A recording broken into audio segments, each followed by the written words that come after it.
Hola a todos, les habla Clo, aquí de nuevo en este canal, trabajando en esta serie que Johan ha colocado con tanto bombo y tanto platillo y no sé por qué, pero nos parece o nos ha parecido a los dos una manera interesante de plantear algo.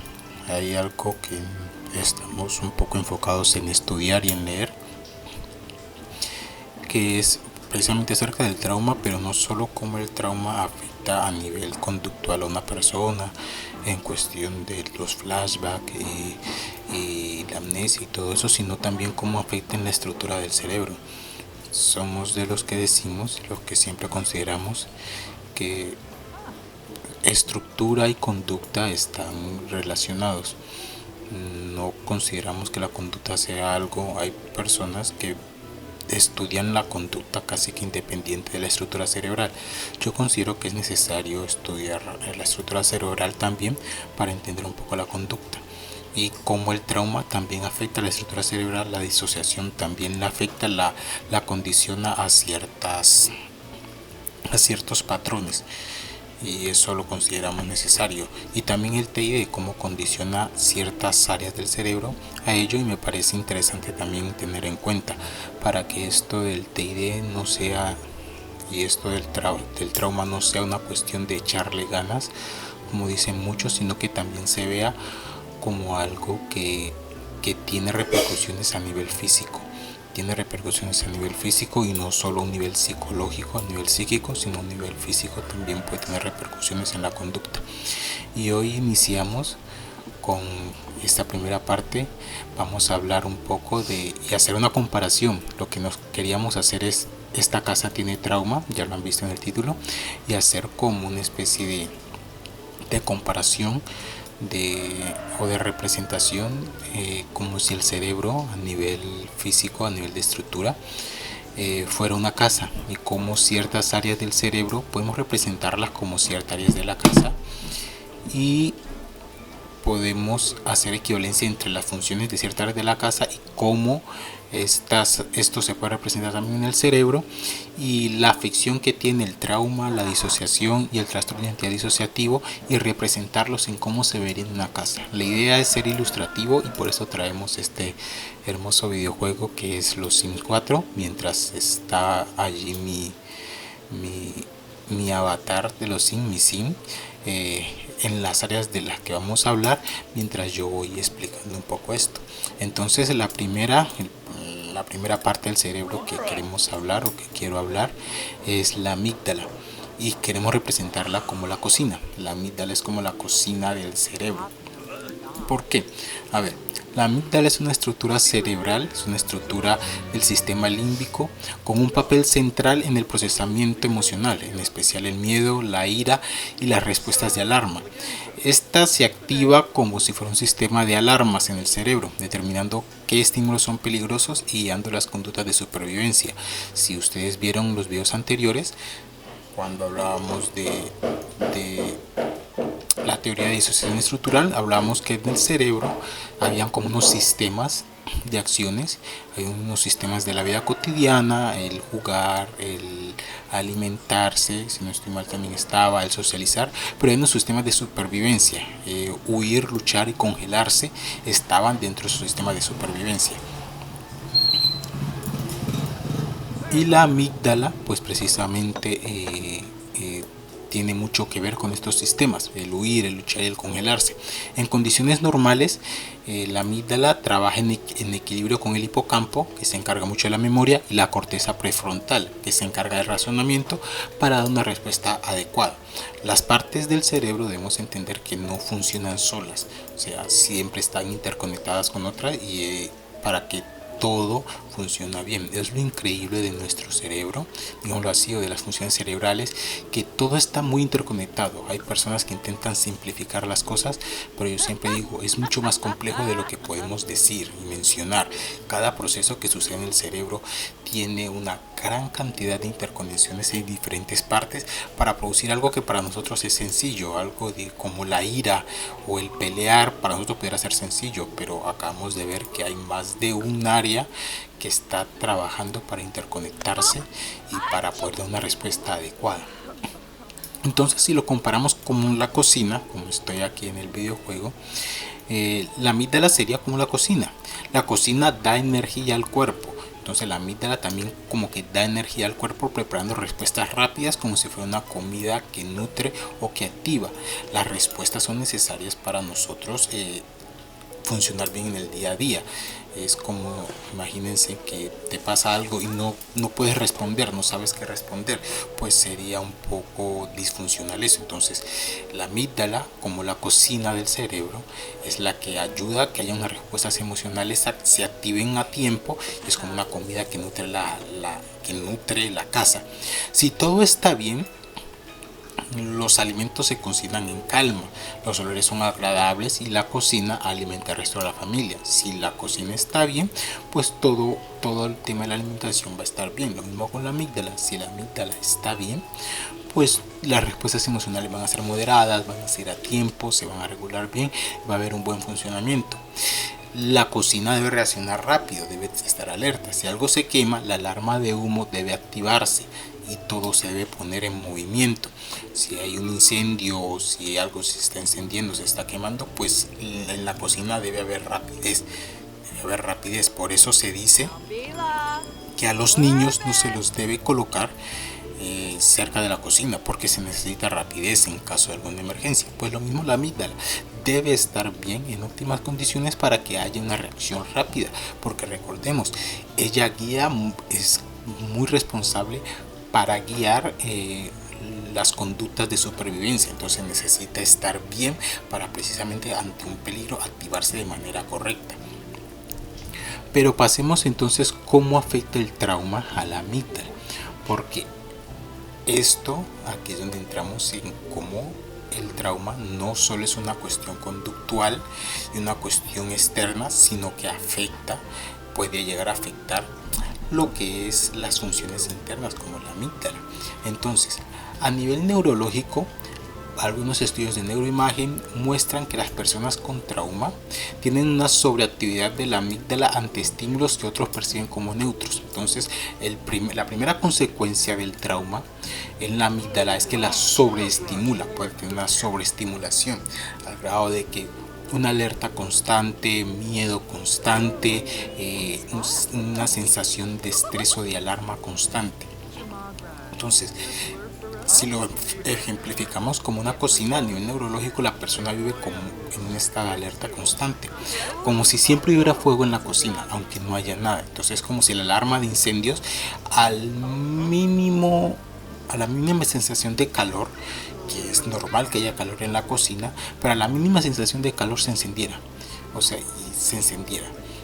Y todo el tiempo hay alarma, todo el tiempo está en estado de alerta. Entonces, si lo vemos con la cocina es como eso. Entonces sería incómodo cocinar en una cocina, no sé si es redundancia, donde a lo mínimo se enciendan las cosas y tú estás en la cocina y estás cocinando normal, pero a lo mínimo se prende la alarma y te moja todo, te apaga el fuego y que necesitas en ese momento para cocinar. Bueno, la amígdala también sería así.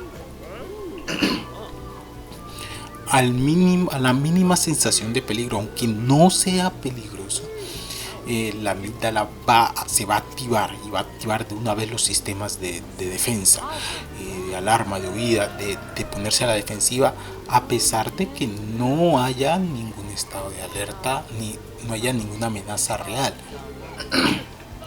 Queramos colocar un ejemplo. Es como si una persona que ha sufrido trauma ve a un niño de 2 años con un cuchillo.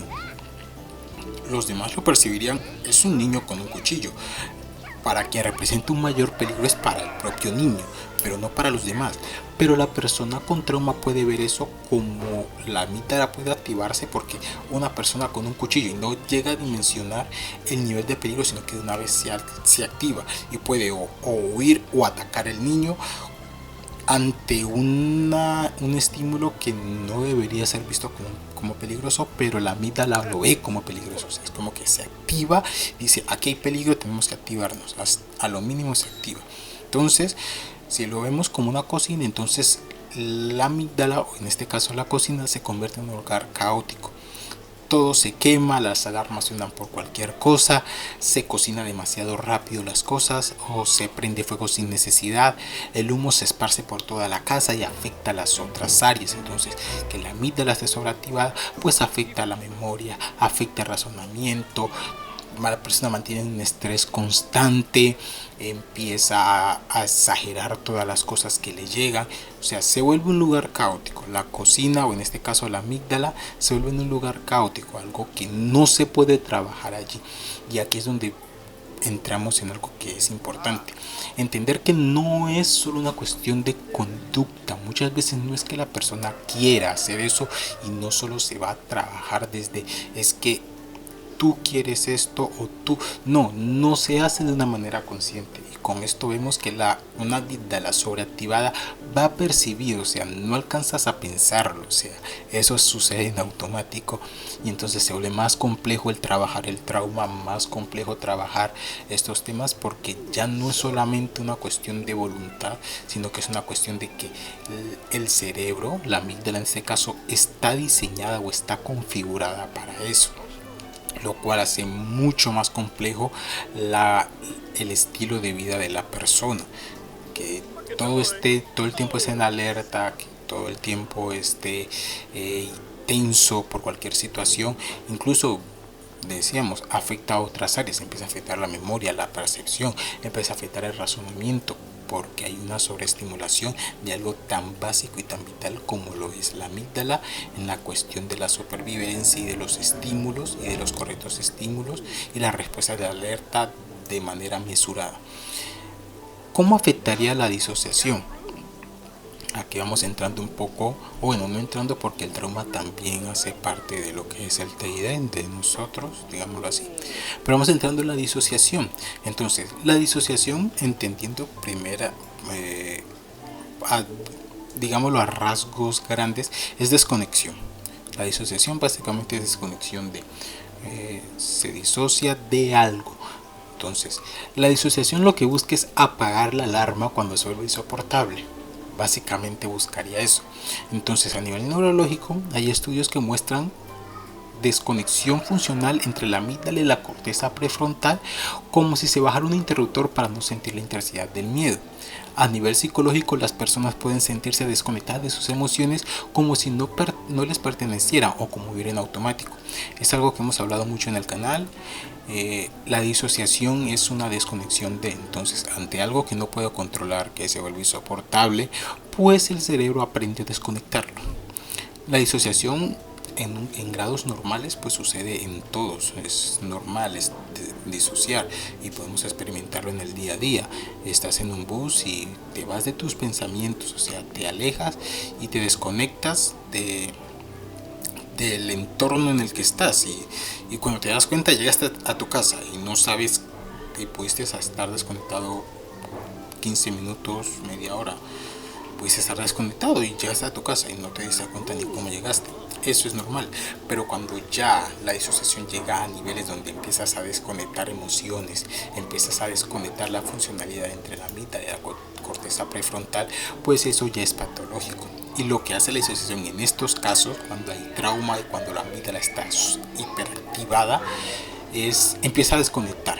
Y la corteza prefrontal, como decíamos antes, es la que se encarga del razonamiento. Entonces, ya vamos viendo lo grave que es que la amígdala, que la que activa la alarma, se desconecte, se distancie de lo que es el razonamiento, pues es una mala combinación. Entonces lo que indica es que esta disociación lo que va a generar es que no hay un razonamiento de las alarmas, no hay un razonamiento de lo que va a pasar. Entonces la persona es como si se sintiera desconectada de las emociones.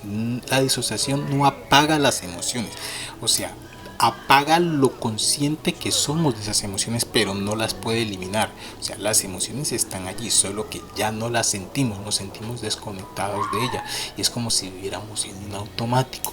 Entonces, si lo hacemos como si fuera una cocina, entonces es como si en la cocina nadie cocina, pero tampoco nadie come. O sea, como hay miedo de que se encienda fuego, entonces nadie cocina, pero tampoco nadie come. O sea, nadie se acerca a la cocina por el miedo, pero pues hace falta ese alimento. La familia sobrevive con respuestas frías, con comida frías y vacía. Entonces como no quiero acercarme al fuego de la cocina, entonces solo comemos enlatados y toda la comida fría que se pueda comer, pero no nos acercamos a la cocina. Entonces es como si el cerebro solo manda emociones anestesiadas. La amígdala solo responde de manera anestesiada, como necesito tener todo bajo control, y como la amígdala está sobreactivada, pues tengo que separarme de ella, y todas son emociones mecanizadas, anestesiadas, que en un momento puede parecer o pueden ser unas conductas que se necesiten para la supervivencia, porque recordemos, la disociación que viene del trauma lo que intenta es que la persona sobreviva, sí, y en cierto momento van a funcionar, porque si una niña o un chico es abusado de manera violenta, o sea, golpeado por un familiar, un maestro o algo, en ese momento él va a necesitar sobrevivir, y como no puede hacer nada para defenderse o huir de esa situación, pues lo que va a hacer es desconectarse de esa experiencia, y va a haber emociones anestesiadas, emociones frías, y en ese momento pueden servir para sobrevivir, pero no para vivir el resto de la vida. Entonces la familia va a quedar, o el resto, digamos así, el cerebro va a quedar como si comiera solo comidas frías, nada que enriquezca, todo anestesiado, todo vacío. Y se evita entrar a la cocina porque huele mal o quema. Entonces las personas evitan conectar, o la amígdala, porque todo esto sucede de manera inconsciente, es lo que yo quiero que también se quede. No se hace de manera consciente, la persona no evita de una manera consciente, lo hace de una manera inconsciente. A pesar del malestar, lo hace de una manera inconsciente. Entonces se evita entrar a la cocina porque las cosas se queman o huele mal, hay peligro. Entonces se evita que la amígdala, como la amígdala no está funcionando bien, que en este caso es la cocina, no está funcionando bien, pues se intenta evitar acceder a la amígdala. Es como que el cerebro dice, apaguémosla porque no podemos vivir con esto, pero obviamente es un órgano, es una parte muy importante para el día a día, entonces no se vive bien. Entonces la disociación lo que hace es, como el trauma la sobreactivó, entonces la disociación lo que va a hacer es apaguémosla hasta el punto donde podamos seguir sobreviviendo. Ya no es vivir, es un sobrevivir. Y eso sería la disociación, lo que haría en la amígdala. La apaga, la atenúa. Tenemos una entidad que, bueno, no decimos que ella es la amígdala, no, pero decimos que tiene ese efecto, anestesiar. Cuando una identidad está sobreestimulada en una manera negativa, está entrando en pánico, muchas veces Luna, que es esa identidad, lo que hace es como que la anestesia, le quita las emociones y queda solo algo racional, pero nada emotivo. No es que la emoción se haya ido, se anestesió. Entonces está allí, la anestesiamos, entonces la persona, el que está al frente, no siente nada, pero se siente vacío, se siente incompleto, se siente frío, anestesiado, entumido emocionalmente, porque eso hace la disociación en el caso de la amígdala. ¿Y cómo afectaría el trastorno de identidad disociativo a la amígdala? Bueno, para los que tal vez es primera vez que lo ven, el trastorno de identidad disociativo se caracteriza por 2 o más estados de la personalidad bien identificados y lapsos recurrentes de amnesia. Básicamente esa es la definición más conocida, digámoslo así, que te dice una corta frase lo que es el TID, aunque pues requiere de mucho más y de muchas cosas. Pero en el TID, la amígdala, que sería como la cocina, no solo está hiperactivada, sino que en la casa, digamos, en la mente hay diferentes inquilinos, que serían los alters, que usan la cocina, que sería la amígdala, de distintas maneras. Se ha presentado casos donde se notan cambios en el funcionamiento cerebral, en la actividad cerebral, cuando hay un paso de un alter a otro. De hecho, hemos hecho un video que dice, este cuerpo tiene, tu cuerpo tiene este ID y tu cuerpo lo sabes, indicando de cómo había cambios en el cuerpo, incluso de identidad a identidad. Nos sucede que, por ejemplo, en mi caso, Clo, tengo mejor vista de lo que tiene Victoria. Y eso ya no es de tipo físico, sino que es un cambio. Hay entidades que suelen tener más fuerza que otras. No es porque sea un superpoder, sino que sabemos acceder al cuerpo de una manera diferente a otras. Incluso se ha demostrado identidades que tienen una presión sanguínea diferente a las otras. No por el hecho que sea algo dramático, no, cambios leves, no tan dramáticos, pero que están allí. Pulsos, latidos del corazón, unos más rápidos, otros más lentos, incluso dolencias o alergias que pueden presentar unas que otras no. Por ejemplo, en mi caso no tengo sensibilidad dental, pero Charlotte sí tiene sensibilidad dental, a ella sí se le dificulta comer cosas frías. No sé hasta qué grado, porque es primera vez que sentimos esa sensibilidad en ella. No sé si será algo muy fuerte, como dice la gente, o en nuestro caso será mínimo, pero pues ella sí presenta molestias, entonces es como hay diferencias. Entonces, la amígdala es como si fuera una cocina que la usan diferentes inquilinos que la van a usar de diferentes maneras. Entonces, algunos de esos inquilinos van a cocinar con rabia, o sea, van a procesar las emociones desde la ira, desde la rabia, o sea, su forma, la amígdala cuando está esa identidad en control o cuando está esa identidad influyendo más, va a procesar las cosas más desde la rabia, otro más desde el miedo, otros simplemente apagan la cocina, no se quieren acercar, se anestesian completamente para no acercarse a eso. Entonces, estos cambios, nosotros siempre hemos dicho algo que nos gusta decir, que el cuerpo es el alter cero, o sea, porque reacciona ante los cambios de identidad y se comporta de manera diferente. Por ejemplo, a mí ya tengo dolor de espalda. Cada que salgo siempre tengo dolores de espalda. Victoria lo que presenta es dolores de cabeza. Siempre sale y tiene dolores de cabeza. O sea, y así. Otras entidades, por ejemplo, como Ru, sienten el cuerpo más laxo, más relajado. Más relajado, y así otros nos sentimos más tenso. Entonces el cuerpo reacciona como que a cierta, si sale cierta identidad, su forma de comportarse, su percepción hace que el cuerpo reaccione de manera diferente. Entonces lo mismo sucedería con la amígdala. Las respuestas que da la amígdala no serían las mismas, no van a ser las mismas de si sale un alter niño, así sale un alter persecutor.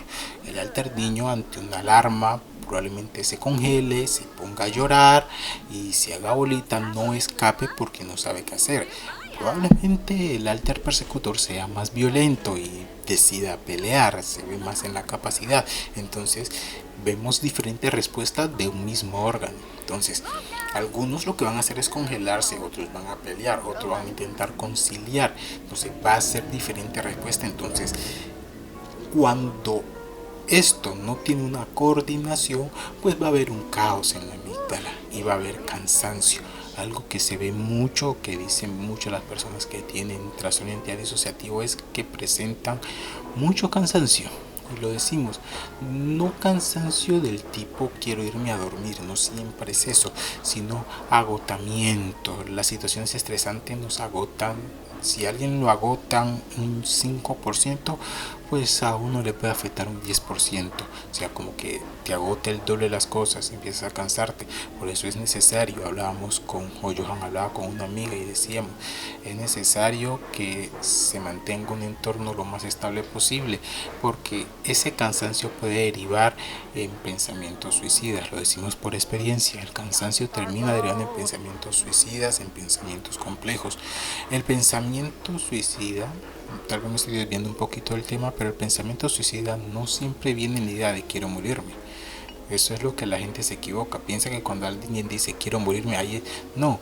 Cuando una persona repite mucho el no quiero estar aquí, ponle ojo. Ese es un pensamiento suicida. Te lo digo porque lo sé, lo hemos visto, lo tenemos y sabemos que es eso. De hecho, cuando empezamos con esas frases nos ponemos a hablar y decimos, ojo, están volviendo esos pensamientos.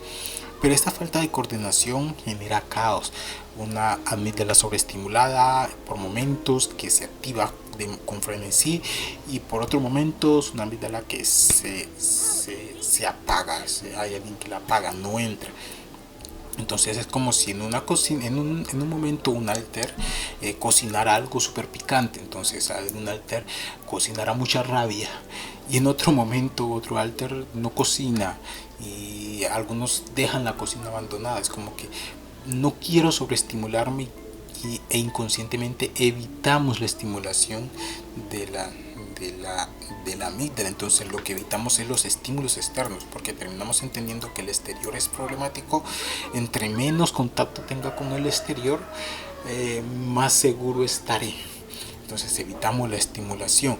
Algunos intentan poner orden en esto, entonces intentan tener emociones lo más controladas posible, lo cual es imposible, la verdad. Entonces todo esto lo que hace es que se empieza un desgaste, y la amígdala, que debería ser una fuente de respuesta, de alimentación a las conductas sanas del día a día, pues se vuelve un desastre. Es todo confusión, todo caos, nada funciona bien y es horrible. Entonces el TID básicamente haría eso, generaría más desorden, y le agregaría el caso de que hay diferentes identidades, y esas diferentes identidades pues van a tener formas diferentes de ver las cosas y de ver los estímulos, y pues va a generar mucho más caos. Entonces, en resumen, para resumir todo lo que hemos dicho, todo lo que he dicho, espero haberme hecho entender bien. Si no tengo prendida la cámara, siento que funciona mejor. La cámara no me acostumbro a ella todavía. Entonces, en un nivel normal, la amígdala o la cocina pues alimenta y protege, y pues se protege con las alarmas cuando es necesario. Entonces la amígdala envía respuestas de manera moderada, de manera mesurada, sabe identificar las amenazas y activa las alarmas cuando debe activarla. Cuando está en trauma, es como si fuera una cocina en llamas y las alarmas se encienden constantemente. Entonces, una sobreestimulación de la cocina, las alarmas suenan constantemente, hay un caos total, y o sea, se hace imposible estar en esa cocina o en esa amígdala de una manera normal, de una manera sana. Cuando hay disociación, entonces es como si la cocina se apagara, se desconectara. Entonces nadie quiere entrar allí, huele a quemado, huele mal y nadie quiere entrar. Entonces como si la amígdala, como está fuera de control, entonces se hace lo posible por apagarla, por anestesiarla, para que las alarmas no sean tan fuertes, a pesar de que las alarmas están y siguen afectando, pero es como que las ignoro, no miro hacia la cocina. Y cuando es TID o trastorno de identidad disociativo, pues hay varios cocineros. Entonces hay una activación, una sobreactivación en momentos, y se aplica anestesia en otros momentos. Entonces hay falta de continuidad, hay caos, las respuestas no son coherentes dependiendo del momento, o no son continuas, porque pues se puede pasar de una identidad a otra. Entonces eso sería lo que es: esta casa tiene trauma, y en este caso la cocina, que sería nuestra amígdala. Espero que sea un contenido entretenido, divertido, que se pueda entender y que podamos aprender un poco más del trauma. Me siento como si estuviera hablando como Nelly, que habla como maestra de jardín de niños, pero no, es que me siento un poco mejor así. Saludos a todos, que pasen un buen día o el día que quieran tener. Adiós.